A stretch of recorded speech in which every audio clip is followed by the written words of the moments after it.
like I said before, we're here every single week. We're here for you guys. We're here to make sure things are rolling. So I'm going to turn the camera right back over for a second, and we're going to get right started into this match. Right now, we have Jynx and Rockman both coming up, two very prominent players. Jynx being definitely top 2 here, top 3, and Rubik being top 5. Getting the elbow piece, be careful with that Corona. Do not get caught slipping out here with these viruses, man. Please treat things with the amount of respect that they deserve and be good. They're good to go, and we're getting started right away. Rubik versus Jynx, and Jynx adopting a little bit of an aggro play style to start it off. Just running right in, pressing those buttons. Bit of a zone, if you will, as well. I'm not sure if he was looking for it, if he was just going. Calling him out with that counter, that's a very whiff move to do. That's a very whiff move.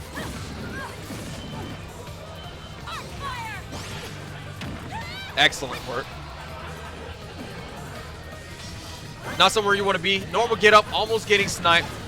Times it a little bit off. That arc fire was very good, giving him a chance to get a little bit of breathing room. Not able to get that frame perfect setup you want to go for because of that arc fire. Throwing a little bit of that zoning playstyle in there to give himself the edge. Rubik showing his amount of prowess he has with the ability to switch on the pivot. Excellent work.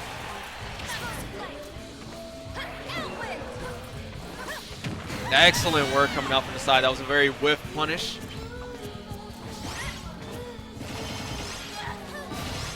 Neutral. Catching him twice. You don't want to catch that much. You typically start to go a little bit more aggro-oriented once you get advantage. And we're seeing that coming out from the side of Jynx. Rubik able to get back on the ledge, but is caught by the grab and gets grabbed again. Not something you want to see. Struggling a little bit to get back to stage, but that will definitely bring him back, and not only gets him great positioning back on stage, but also heals him up a little bit. Misbases the setup just a little bit. Has it now, has the full setup. Breathe, throws it out, and again falling down. And that's the way that you get out of that setup. Rubik's gonna have to adjust, show something a little bit different than that zoner setup that he has right there. Got to show something a little bit different, something maybe even more traditional in order to try to open up Jynx on the ledge like that. We're seeing the second situation come again, and see, excellent adjustment coming out from the side of Rubik, showing off that he's able to adjust just as quickly as Jynx is able to as well. And this game is all about who makes the most adjustments, but that time Jynx being able to get just the upper hand on Rubik. But an excellent show and display of skill and the ability to adjust coming out from the side of Rubik with that play coming out right there. Catching him, catching the arc fire, double arc fire, that's going to be a setup, 58% guaranteed from the side of Rubik.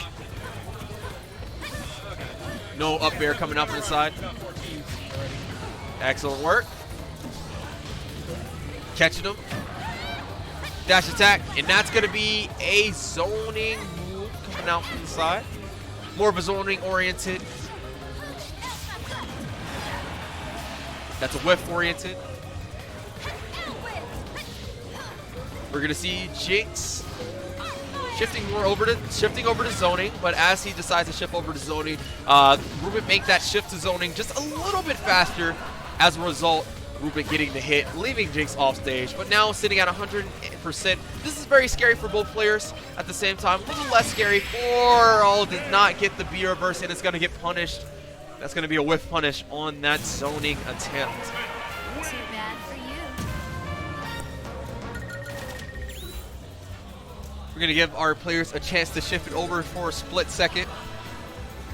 I'm going to flip the commentary camera right back over here. And what do we have here? What do we have here? Hey. What's going on? You guys couldn't hear him, but he said, hey, take this mic, man. Take this mic. I've been talking, we've been having a lot of interesting conversation going on. I was having trouble with this mic last time. All right, am I good? Not yet, not yet. Let's unmute you, and you should be good to go. That was the wrong mic to unmute. You're actually already good to go, so try talking for me a little bit. Hey, what's up? What's up? Excellent. It's, we can hear you loud and clear. So good to have you here, man. Not too bad, not too bad. Enjoying the new venue a lot, honestly. I'm about to get fired. It's definitely working out pretty well. Already 68% on the side of Jynx. Rubik looked like he's making a lot of great adjustments right here.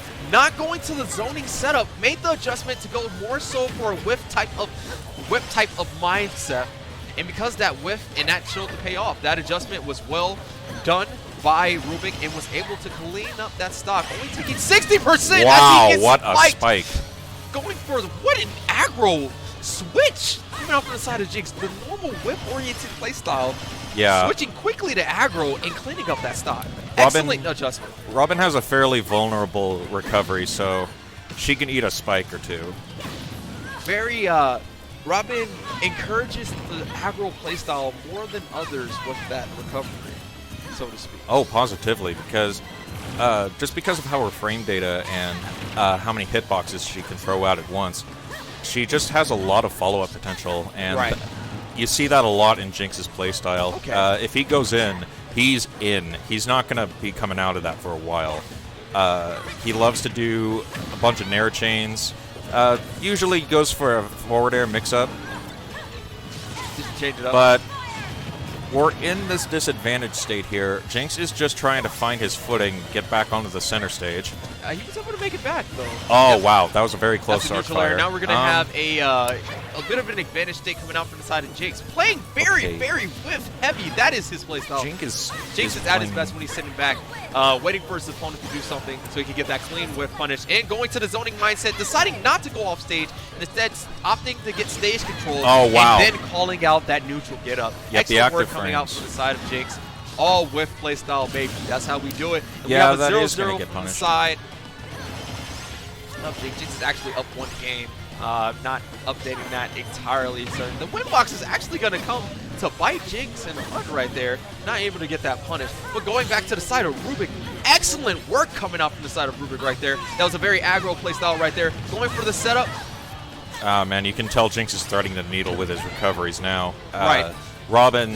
Rubik has been changing up his edge guarding very, very well. Switching between the three types of playstyles. We've been seeing a lot of whiff and zone coming out from the side of Rubik when he's going to edge guarding like that. But that is not going to be able to do it as Jynx takes the second game for this winners finals.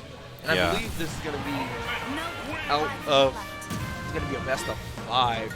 If I'm not mistaken. All right, so this is a best of 5. Rubik's going to be on the back pedal here. He has played this matchup several times. He tends to struggle, but you can tell he is at his best because this man practices a lot. Right, a lot of study time. A lot of just really going into your game and trying to find what you need in order to improve as a player. And he does it in his own style. He does it in his own way. Him and Melon are very close when it comes to that. And big shout-outs to those guys. Really putting in the groundwork of trying to show what a top player looks like. Yep, shout-out to the schlew crew. Oh, and we're getting to Robin skin coming out from the side of Rubik. And now we're going to get right into the game. Coming down straight with an aggro option. I was not expecting that coming out from the side of Rubik. And it looks like neither was Jynx as he collects that 14%. Yeah, right away. Robin is just going to go straight into the corner and zone as much as she can before... Yeah, Palutena is just kind of going to get in there, do some neutral air stuff. And now he's back into his spot, his zone, using the aggro playstyle to push out Rubik all the way out to the corner. And now that he's at stage, he has plenty of stage control. He can now shift over to his whiff-oriented type of playstyle, waiting for your opponent to mess up and then punishing them as hard as you can when they do. Yep, Jynx has dominated the stage control part of this game. Rubik is really letting him play his game, and whiff is known to be the zone style of play. That is the kryptonite to the zone style of play. Absolutely. Looking at the chart. You need to be able to play aggro if you want to beat a whiff player. You have to throw out an option that they're not sitting looking for if you want them to be able to get thrown off their game and be forced to adjust to a different playstyle as well to find their footing. Yeah. See here, he is able to get away with that zoning playstyle, but again, oh wow, is looking for that zone again. Is gonna get beat up by whiff because that is the natural opposite to that. Yeah, Rubik is gonna have to focus on getting that center stage back as soon as possible, but he's actually gonna get caught out by his own reflected arc fire, and this is just gonna shift the momentum almost instantaneously. That back air is gonna whiff. that would have easily been closer to a stock in the hands of Jynx.